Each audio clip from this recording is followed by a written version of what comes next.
Last decade, absolutely, but honestly, we have been there now for a year and a half. What's going on in Gaza is unfortunate and it's awful, but it hasn't been since the 70s that something that happens between the Palestinians and the Israelis has had any impact on any meaningful markets. Obviously, that was OPEC and that was the energy sector, but this is a region that does not produce or consume much or transit really anything. So it makes great headlines and it involves the United States from any number of cultural angles, but it's not an economic issue. The issue is and always has been Ukraine, because we've got a country that has nukes that is dying here.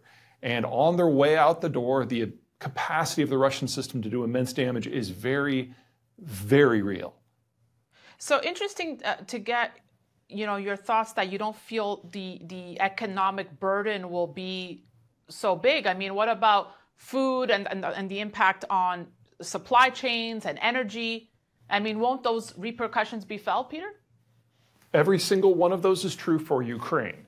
Russia is the world's largest oil exporter, the world's largest natural gas producer, the world's largest wheat exporter. Ukraine is the world's 5th largest wheat exporter. It's the largest exporter of oilseeds. All of that holds for Ukraine. Israel is a tech-based economy with under 7 million people, and the Palestinian areas that are in question here, Gaza is an open-air prison with nothing of economic value. One of these matters much more Peter, than the other. I mean, you did a real in-depth video on your YouTube channel, which I invite everyone to watch, where you kind of do a rapid-fire Q&A. But I want to talk about some of the main points you brought up. Mainly, you say, or you explain, you give your viewpoint on how Israel may have missed this. I mean, you say that their security, their intel is one of the gold standards in the world. So if you could share a little bit with our audience of how they missed this. Well, we're talking about guesswork here because the postmortem hasn't yet been done, but this clearly should not have happened. Every cell phone, every text message that is sent in the Palestinian territories goes through Israeli cell towers. Their power grid is provided with fuel that is provided by the Israelis, same with their food distribution system. And the Israelis really only have 2 security concerns. Number 1 is Iran, and the number 2 is Gaza, and they border Gaza. So every focus that the Israelis should have had should have been on this little speck of territory, and they missed everything. We're talking about hundreds of fighters who coordinated efforts down to the tactical level from a half a dozen approaches, and yet somehow none of this information percolated up. Now, we can make guesses. We can talk about the general incompetence of the current government. That's a reasonable discussion to have. We can talk about how the Prime Minister, Benjamin Netanyahu, has spent the last 10 years fighting the culture war rather than dealing with actual security issues. But at this point, all we know is that they failed utterly, and that means any military operation that has started in the last week is starting with next to no intelligence to guide it. And that suggests that the next few weeks are going to be pretty brutal, no matter how anything else goes down. You talk about the potential of a toppling of the Israeli government. Yeah, I think that's kind of a foregone conclusion at this point. The Netanyahu government is not supported by the normal left versus right versus center coalitions that have dominated Israeli governments for the last 60 years. Instead, it's entirely focused on the religious right, people with very little experience in the real world, much less in government, much less in security. They were able to get the votes because there's a different sort of political economy in the Israeli system compared to most of the other Western nations, where you're going to have a lot more from business. You basically have a large chunk of the population who studies the Torah and as a result hasn't really had any sort of real life education or expertise. And people representing those voters are the dominant bloc within the government coalition right now. And that's made it easy for someone on the outside to say, this is not the mix of things that give you a broad spectrum competent government. And I am afraid that we have seen very, very decisively where that leads. Peter, I want to get back to your point about about the economic impact, the political impact. I mean, for now, but what if this extends to Iran, Saudi Arabia? I mean, the US is already involved. Egypt, Lebanon. I mean, I've had guests on here talking about World War III. No. No, no, no, no, no. Let's go through and knock these off one after the other.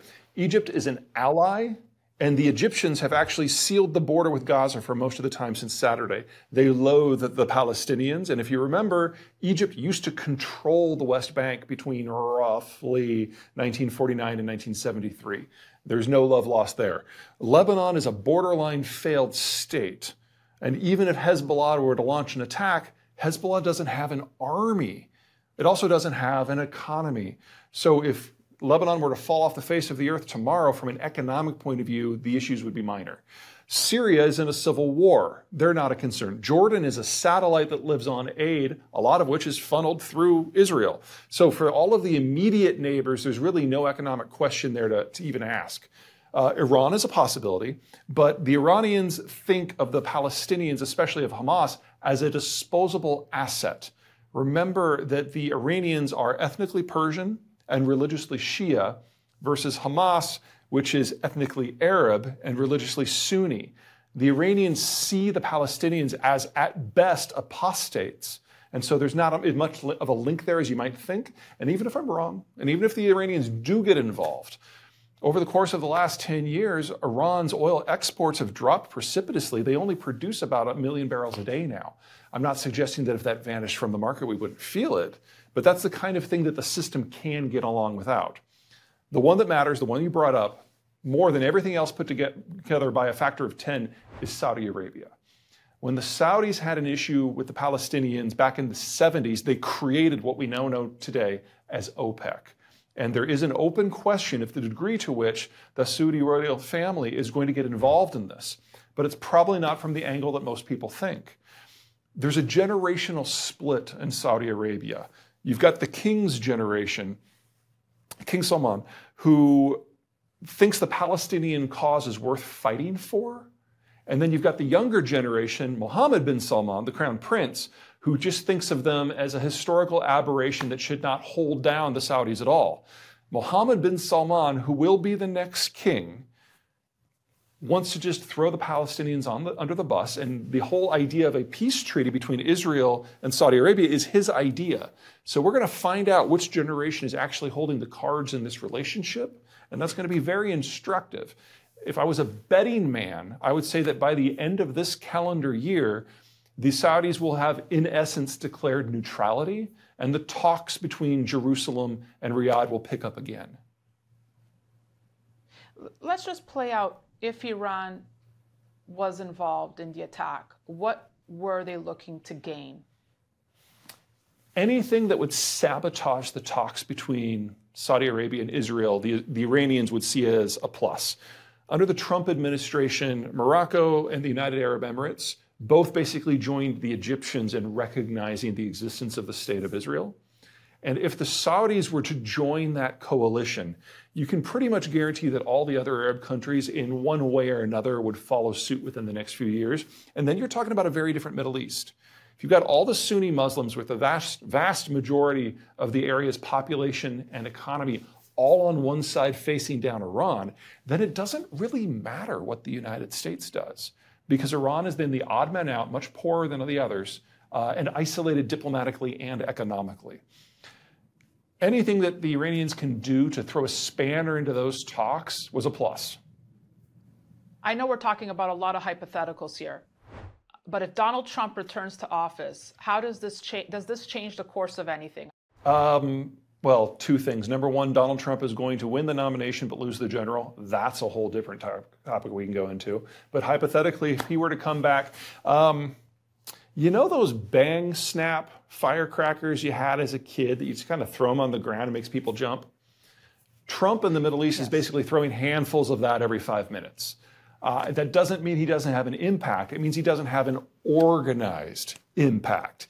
And this area is in the process of beating to it or moving to its own drum as opposed to what the United States wants. Remember, love it or hate it, under Trump and Biden, we have withdrawn almost all of our forces from the region. And if you don't have forces in the Middle East, you can't manipulate it very well. Peter, I'm a little surprised. Okay, let's go there because you brought it up. You think he wouldn't win the election? Because what I'm hearing after what's happened in the Middle East, and it started with talk when Russia invaded Ukraine. But now it's like the victory is sealed for Trump. Well, he will definitely win the nomination. If everyone on the Republican field were to consolidate behind a single player now, I think Trump would still win, even from prison. His hold on the base is just too powerful. We've seen two things go down in the Republican Party. One that guarantees that Trump will win the nomination, one that guarantees he will lose the general. First, he has mobilized a new group of voters, the populists, based on whoever's numbers you're using, are generally accepted now to be the single largest voting bloc in the country. And they are his people, and they will show up to primaries if he asks them to. And so the nomination's in the bag. But he has driven away fiscal voters and military voters and business community and law and order voters, which means that he can't possibly win the general election. The reason that Republicans have done so well these past 45 years is they've had a coalition that hasn't fought among themselves. But what Trump has done is he's triggered infighting.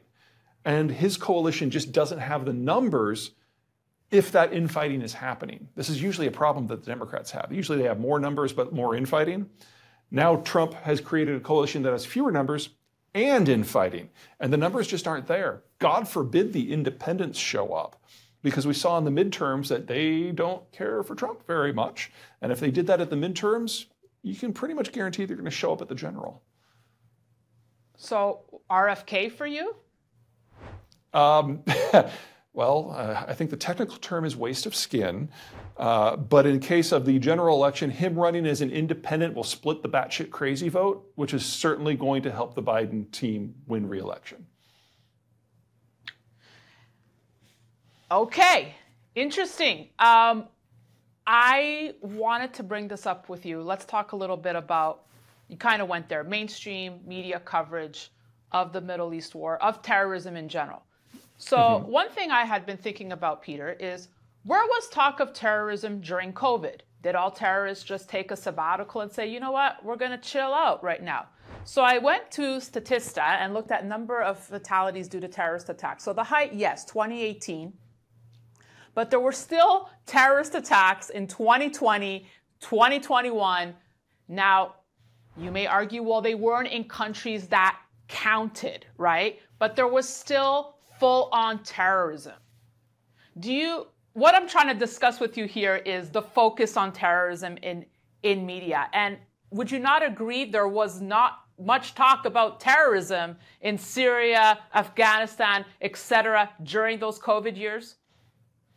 What we're seeing around the world from maybe 7 years ago, and we're going to see for probably another decade, is as the United States reduces its overall position in the world for various reasons, you're going to have a lot of governments that just don't make it. There are a lot of places that the United States has propped up for security reasons. Afghanistan is probably at the very top of that list. And when the United States steps back, or when demographic trends break, or when trade issues shift, a lot of countries lose some coherence. And in that sort of environment, you get battles to see who ultimately will inherit the pieces. Based on where you are politically, you might assign some of those as terrorist. And I think that's a fair assessment. The more discomfort and breakdown we have in the world, the more we're going to have people struggling over what is left over. And as you've pointed out, places that don't matter have more of this from our point of view.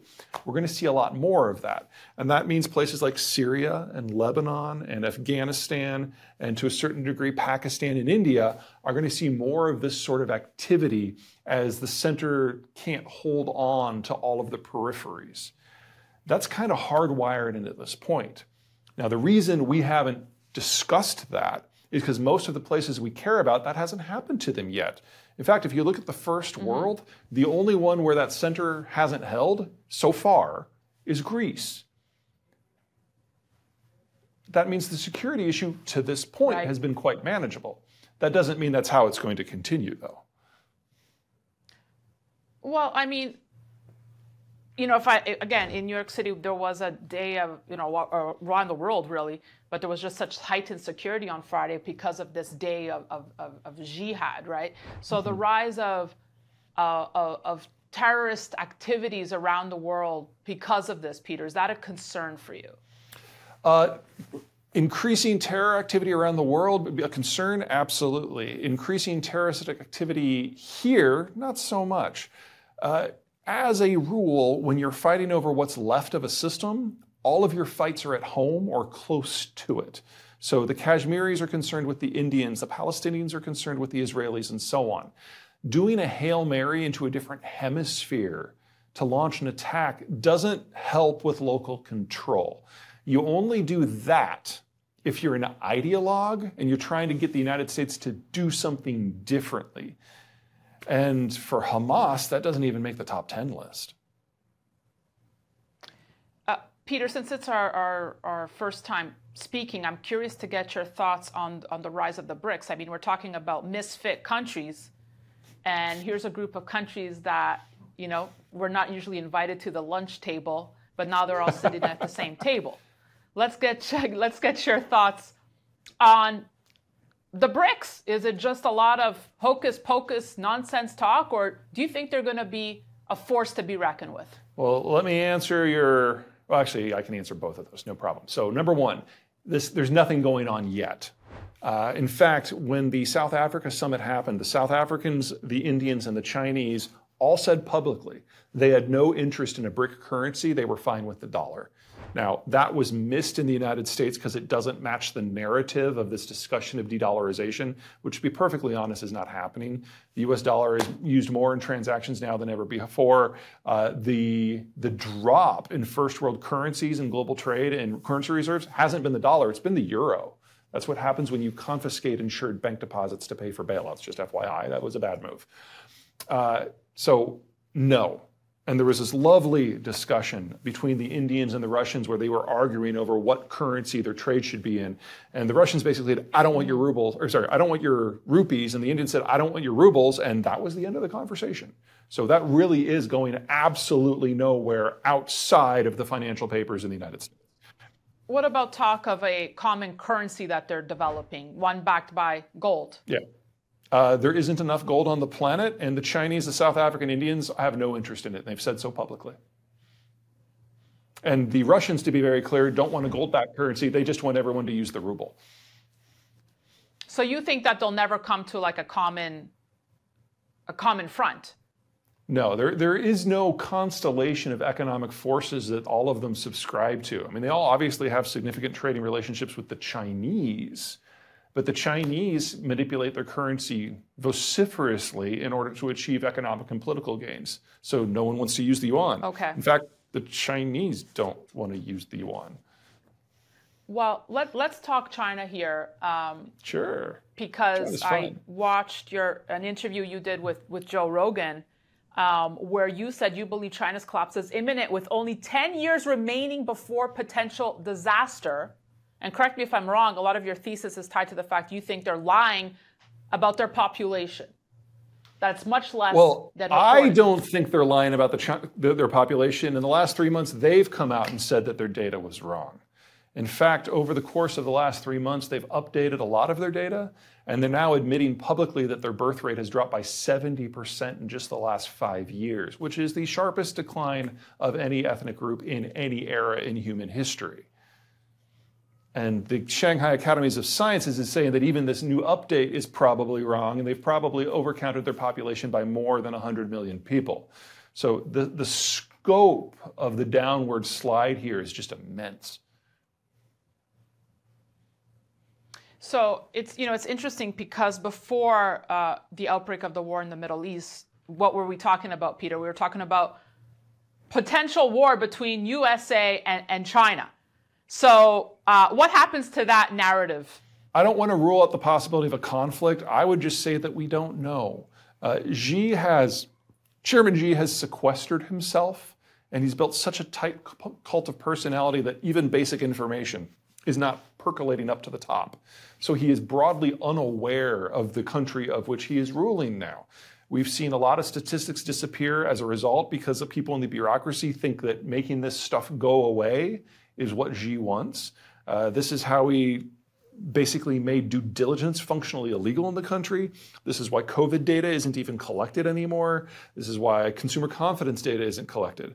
So predicting what Xi personally will do now has become a bit of a fool's errand because we don't even know what basic information he's coming out. So, you talk about the battlefield in Ukraine, or you talk about wheat prices, and you can see how that might influence Vladimir Putin's decision making. But the information isn't making it to Xi.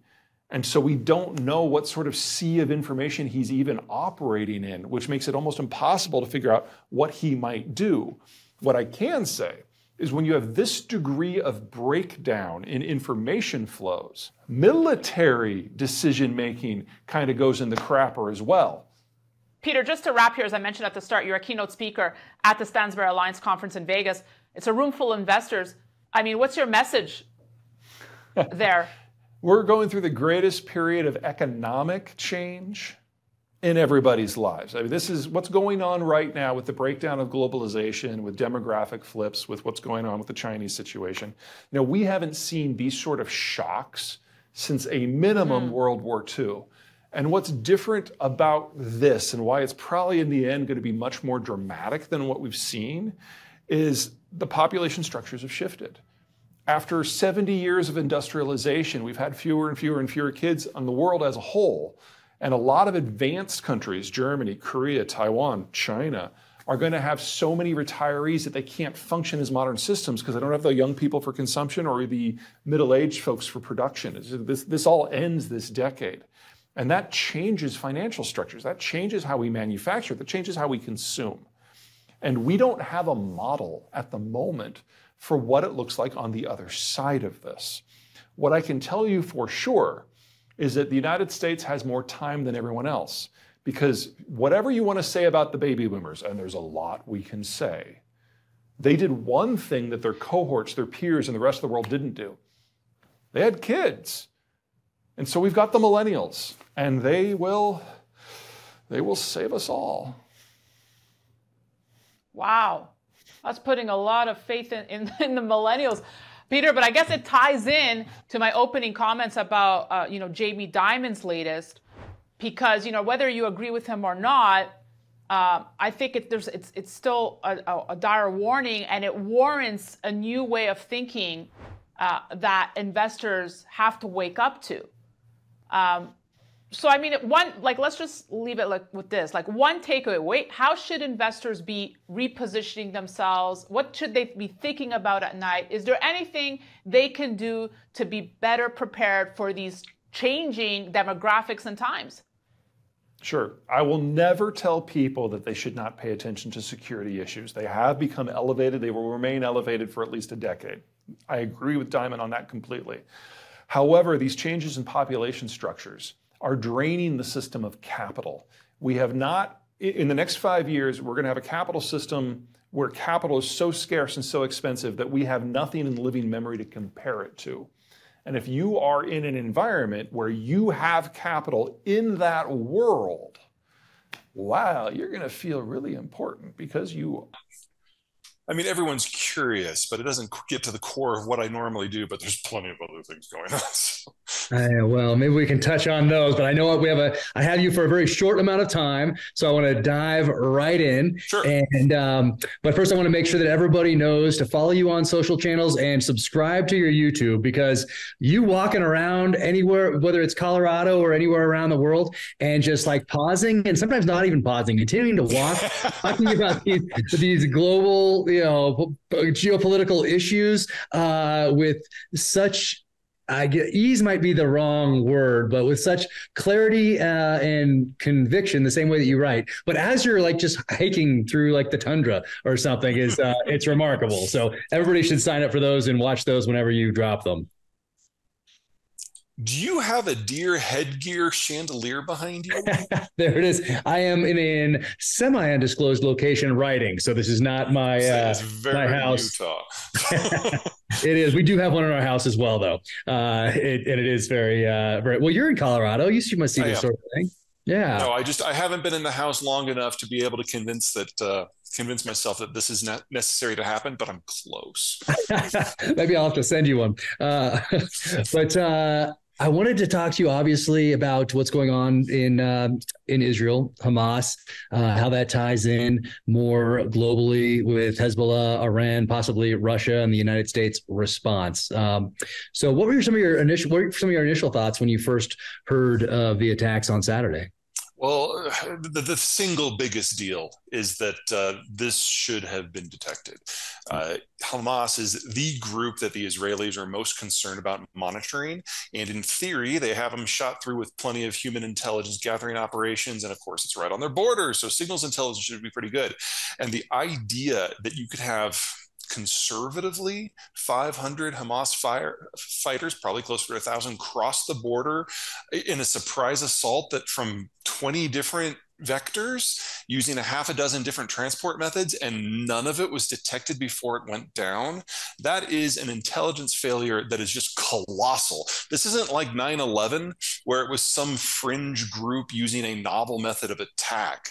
These are all known factors. And for the Israelis to miss this, I mean, at a minimum, this is going to cause the downfall of the government, which a lot of people probably think is not all that bad of a thing. But it's definitely going to cause a complete top to bottom overhaul of how the Israelis do everything, just like it did the last time something like this went down 50 years ago, when the Israelis reformed their intelligence systems in the aftermath of the Yom Kippur War and became the world standard. So somehow, somewhere in the last 20 years, it's all fallen apart. And it makes you wonder what else they're missing. Hmm. I mean, there's some parallels to us after the Cold War, relying more on signals type intelligence, technical type intelligence, rather than human type intelligence. That, right, and there's pros and cons of each method, but the foes that the United States is primarily concerned about are in a different hemisphere. So you can understand why signals intelligence forms a stronger pillar for us. Gaza was right there. Yeah. And I mean, I don't know if you've felt this way or not, or if this is your assessment or not, that the Israeli intelligence services in particular had a kind of aura of not invincibility, but a outreach, a mystery, Absolutely. a mystique. That they were embedded in Hamas and Hezbollah and Iran through agents, spies, proxy groups, even, that has been shattered perhaps with this latest incursion. I mean, again, we don't have any information. The most logical conclusion today, which might be proven wrong tomorrow, is that it's a new faction within Hamas, because there's dozens of them, and it could just be a new one that popped up and somehow managed to recruit several hundred people. Even that doesn't hold together very well. Yeah. And so more geopolitically, when we talk about U.S., Israel, and Saudi, and an agreement that, I don't know, on the brink is the right word, but or the right terminology, but working through normalization of relations in exchange for possibly increased oil production, decreased oil prices, and maybe some military support also for Saudi in a kind of a reorganization of the order in the Middle East. How much did that play into what happened over the weekend? If I was a guessing man, I would say that that was the primary rationale for the timing, if not the attack itself, definitely for the brutality as well. You're looking at things that Hamas has now done in the last week that even ISIS never got around to doing in terms of just the human denigration. And so it's going to be very, very difficult for the folks in Riyadh to still proceed to cut a deal with Israel. Now, for those of you who don't like live and breathe this area, quick primer. There are lots and lots and lots of factions across the Middle East, but there's really four that matter. You've got the Turks, different ethnicity, but Sunni Muslim, semi-secular. You've got the Sunnis, which Saudi Arabia, United Arab Emirates, Kuwait, Egypt, that's the dominant group, Sunni Arabs. The third group are the Israelis, the Jews, and then the fourth are Shia Persian, so different religious sect, different ethnicity, and that's Iran. And what has been going on for the last, let's call it a decade, but really intensely started in the second year of the Trump administration, was a normalization of the relationship between the second and the third factions. The Sunni Arabs that make up the vast majority and the vast majority of the economy, and then the Jews who have the technology and the relationship with the United States. And the idea was that if you can get those two factions on the same side, then the rest of the Middle East will more or less take care of itself. Now, there are any number of ways that you can manage the Middle East. This is one. I'm not saying it's better or worse than any particular one, but this is the one that the Biden and the Trump administrations broadly agreed on, behind closed doors. They will never say that out loud, but it's a by administration strategy. And the United Arab Emirates and Morocco have already gone down that path. And the question was whether Saudi Arabia, the biggest, the most powerful, the richest of the Sunni states, would follow. And within Riyadh, there is a familial argument. I mean, we all know about those intergenerational arguments we have at family reunions, where all the aunts and the uncles and the parents are on one side and all the cousins and the kids are on the other side. And it doesn't matter how old you are, those arguments really don't change. Well, for the older generation, the defining characteristics of the Arab identity is that the Palestinians are Arabs too. And so any sort of deal that is struck with anyone has to at least pay homage to the idea that the Palestinians should be able to control their own territory. But the next generation down, led by Mohammed bin Salman, who's a millennial, is like, yeah, whatever, that's your problem, old man. The Palestinians have never done anything for us. Gaza is an open-air prison camp. Even if we wanted to do something with it, we couldn't with all of our money. So just let it rot, and let's cut a deal with the power that matters, and that's Israel. And that will usher in a new Middle East where we lead the entire Arab world against Iran. Now, that might be a little over-optimistic, but it's not ridiculous. So what's going on in Riyadh right now is the older generation, which includes the king, and the younger generation, which includes the king apparent, are fighting about it. And we will know within a month who comes out on top based on what the Saudi position is versus Iran and Hamas. TBD. Do you think that alliance, for lack of a better term, U.S., Israel, Saudi, that kind of trilateral type of relationship would be beneficial to order in that part of the world? The word order is a little loaded. It would consolidate a certain side. And something to remember with all of this is these two countries started this without us. When we made it very clear that we weren't thrilled with the Israelis for things they were doing in the occupied territories, we withdrew some military support, and we did the same for the Saudis for what they were doing in their own region. And so the Israelis and the Saudis for about 15 years now have been playing the United States off of each other, and in doing so have gotten more weapons and more technology and more funding than we would have normally generated, with the Israelis providing military training for the Saudis and the Saudis providing intelligence on Iran for the Israelis. They already have de facto a fairly robust bilateral relationship. The question is whether the United States feels it needs to have an active role in that. So our role in these talks have mostly been handholding. This isn't like discussions between us and the Iranians where we don't meet directly and the Swiss have to run back and forth with messages. We're kind of the third wheel here. Interesting. And then when we talk about, let's look at another kind of trilateral relationship, Russia, Iran, China. What does that look like? Well, let's start with the bigger two players. The Chinese and the Russians do not like one another. It's an alliance of convenience. And the standing Russian position is that the Chinese ever cross the border into Siberia, that the Russians won't meet them with tanks and troops. They'll just nuke them. And when that is kind of like the basis of the relationship, you can imagine how much trust there is.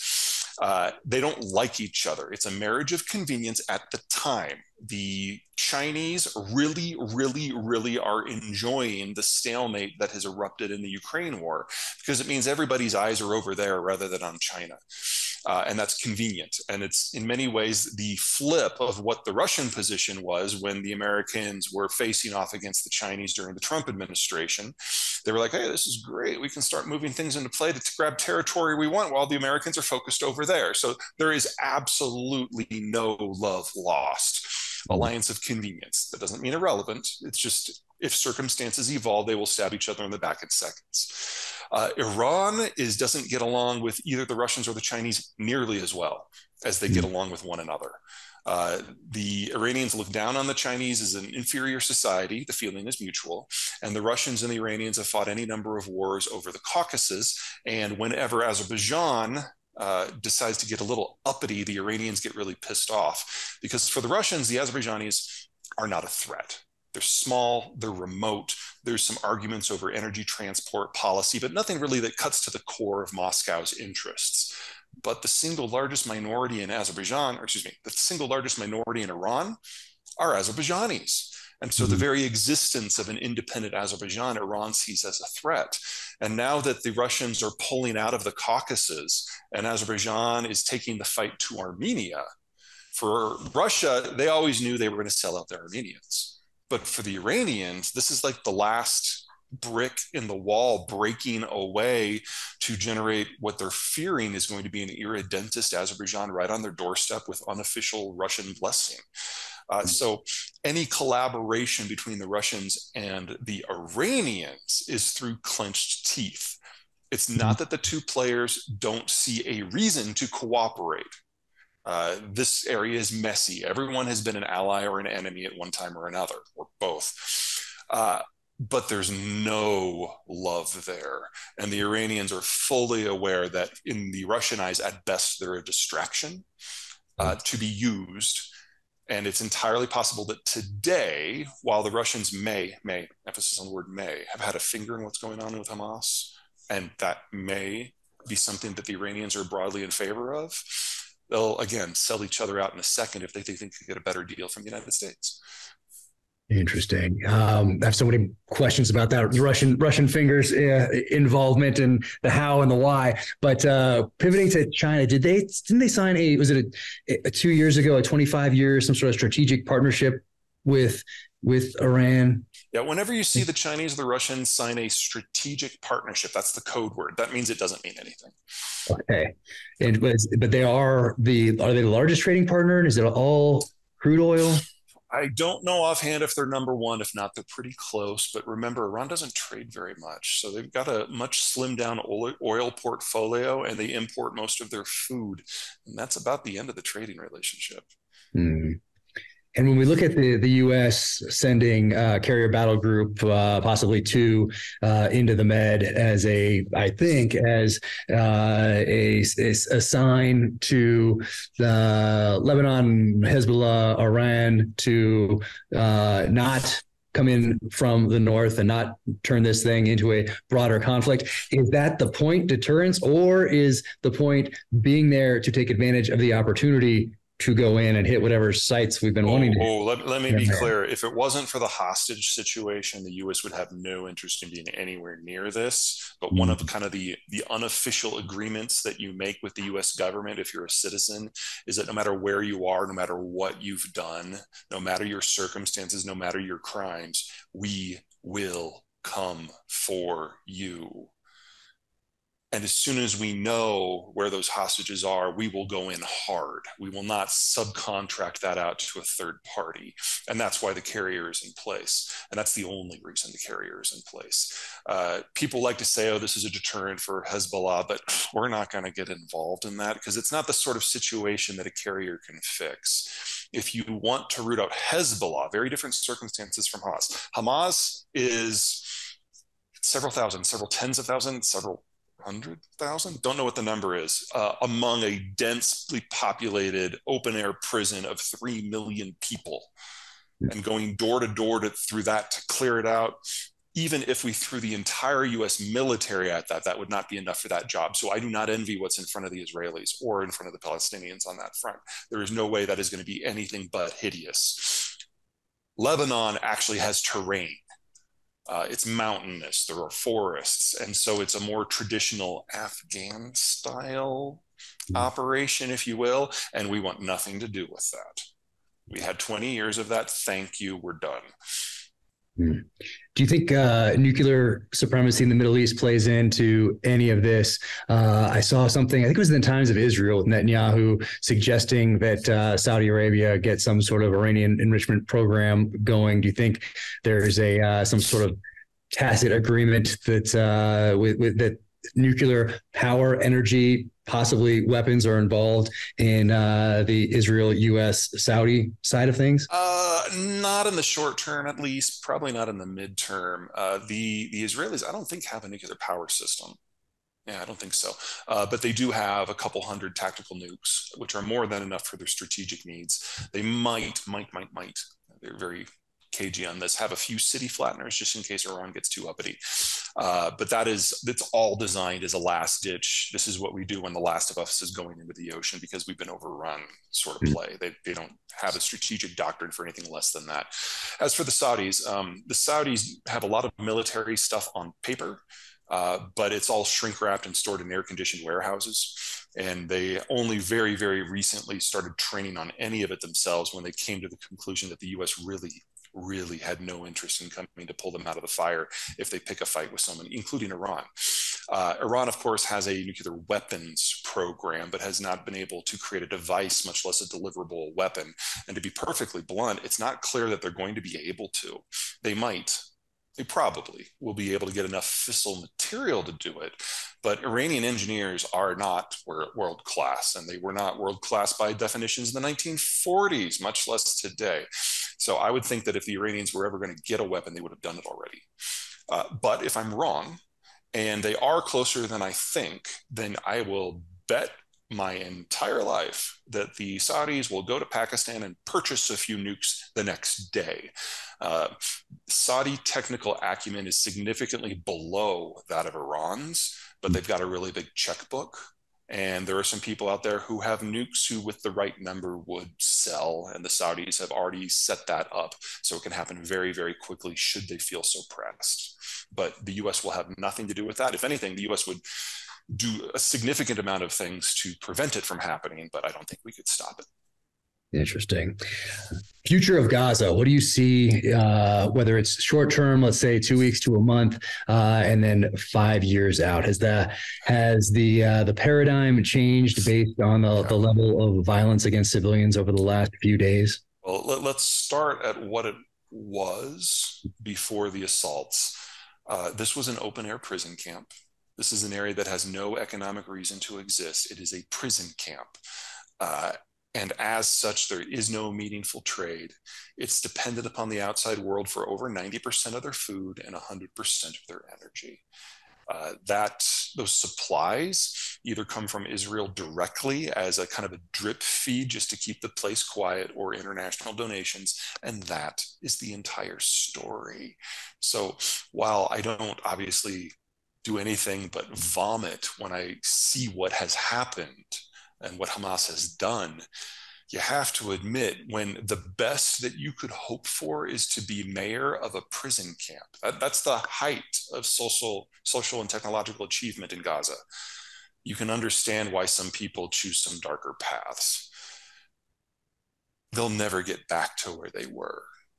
Israel controls all but one sliver of the border, which is with Egypt, and that's where the tunnels are that allow the Palestinians to smuggle things in.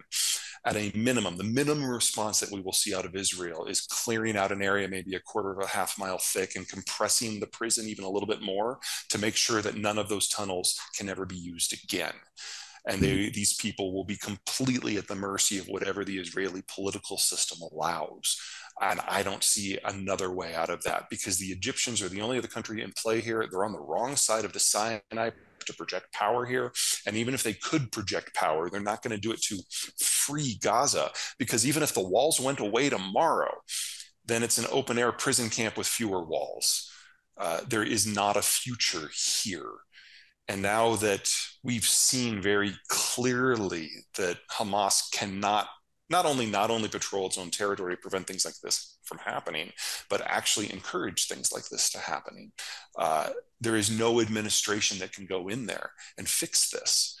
So you're looking at a degree of organizational chaos if the Israelis win and do root out Hamas.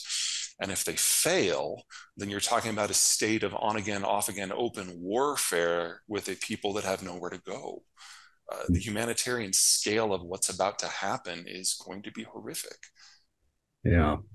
And future of Israel, Iran, when you look at Iran and their connections to Hamas, Hezbollah, what do you see in their future, whether it's short term or long term? And is it dependent on what happens here in the next couple months with Israel and Hamas and Hezbollah?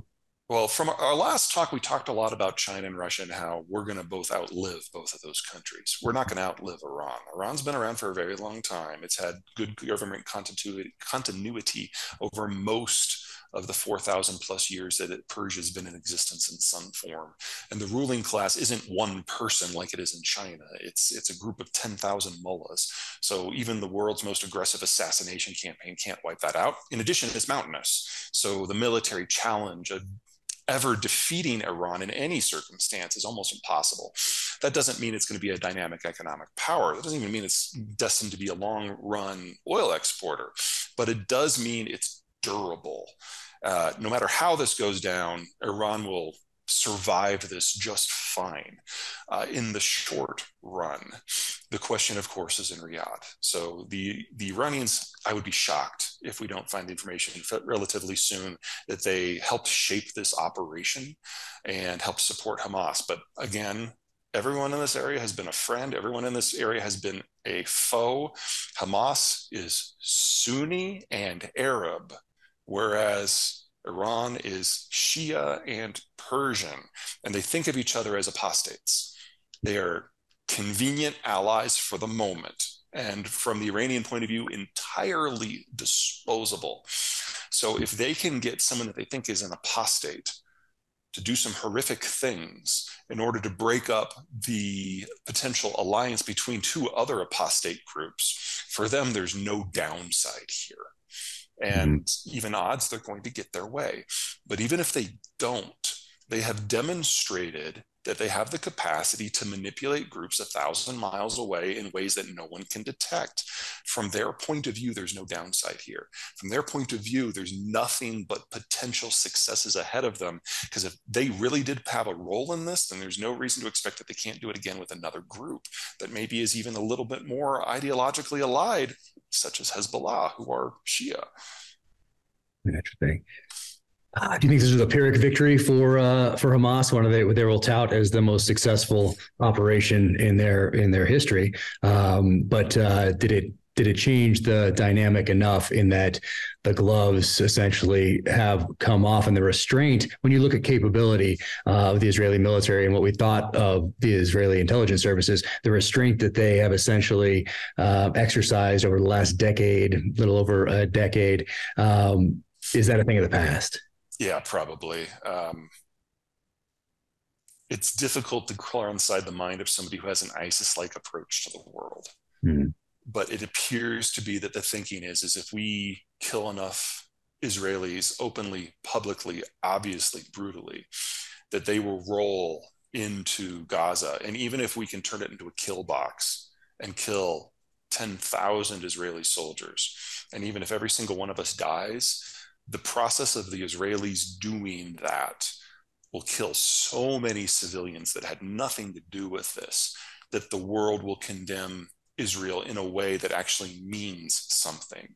And before you say that it's completely batshit, keep in mind that that was basically Osama bin Laden's approach for 9/11. You bait the United States to do something it wouldn't ordinarily do, and in doing so, trigger a region-wide uprising to overthrow the secular governments of the region. It didn't work, but that didn't stop them from doing it. Yeah. And in the few minutes we have left, I wanted to ask you about something you've talked about in your books, and you spoke about it recently on your YouTube channel, and that's the future of the U.S. Navy securing trade routes and providing essentially security for the globe post-World War II, and what that looks like going forward. Well, that's a big jump from Gaza, but sure. Okay, so the whole idea of globalization is it was a bribe. We were so scared of Stalin in the days after World War II that we knew that we needed millions of people to stand between us and the Red Army. Globalization is what we did. We used our Navy to patrol the open oceans to create global trade. And in exchange, you had to join us in the Cold War. And for the Europeans, that meant standing up and facing off against the Russians. And it worked. But the strategy that worked when we were the world's only Navy has steadily faded. Ever since 92, when the wall came down, we've been backing away from that security role, and we have elected a series of ever more economically nationalist presidents, culminating in Joe Biden. People forget that from an economic international point of view, that Biden and Trump are the two most similar presidents we've ever had. Just one of them knows how to use a grammar checker. We're not in the 50s anymore. The Soviets had a navy, but they were almost landlocked. Their navy split up in 4 different seas. So it wasn't until after 1992 that we saw meaningful navies rise up in third powers in a degree that could potentially challenge us, with China, of course, being at the top of the list, but Japan's no slouch. The Brits are back in the game. The French never went away. The Turks have got some interesting stuff, and the Russians are now sharing their technology with anyone who will pay for it. India has made the board as well. So to maintain that position would require a much more powerful naval patrolling capacity than we had back in the 1980s. And our Navy patrolling capacity is much less than it was in the 1980s, because like everybody else in 1992, we declared kind of an end to history, and we changed the way our Navy works. It used to have global reach and global operational capacity. Now we've turned it into a purely military force, which I know sounds a little weird, but focused around the carrier battle groups so we can knock rogue nations off their perch.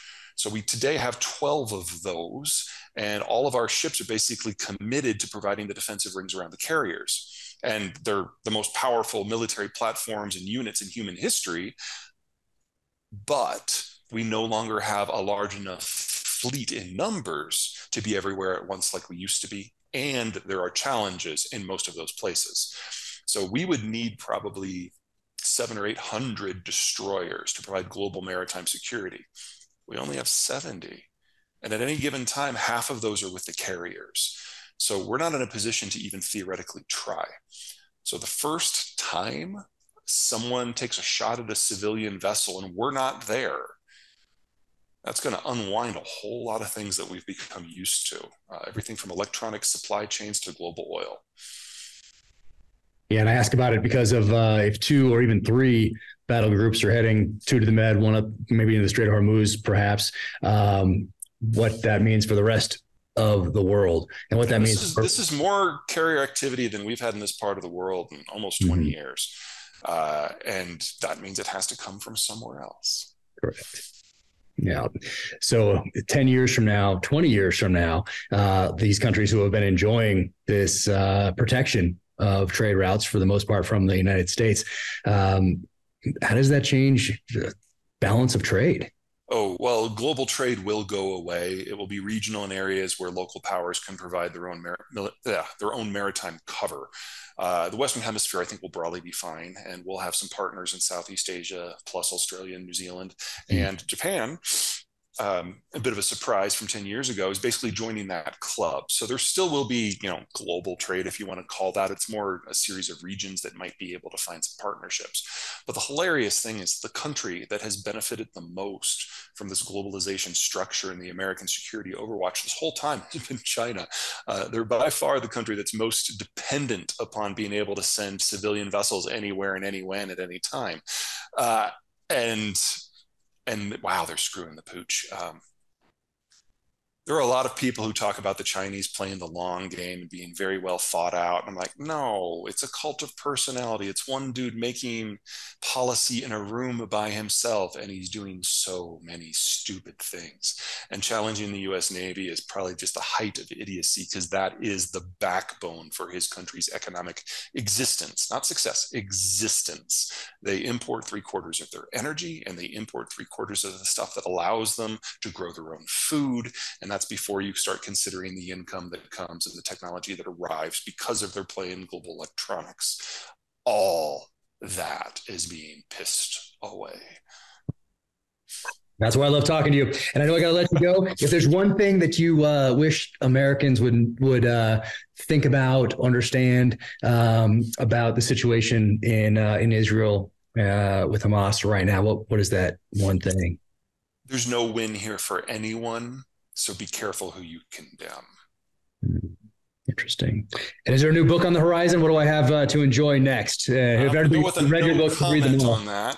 No comment yet? I've read pretty much nonstop for the last year and a half, so there hasn't been time to think about it, but I will start thinking about it next year.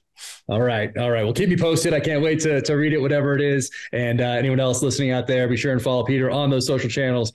And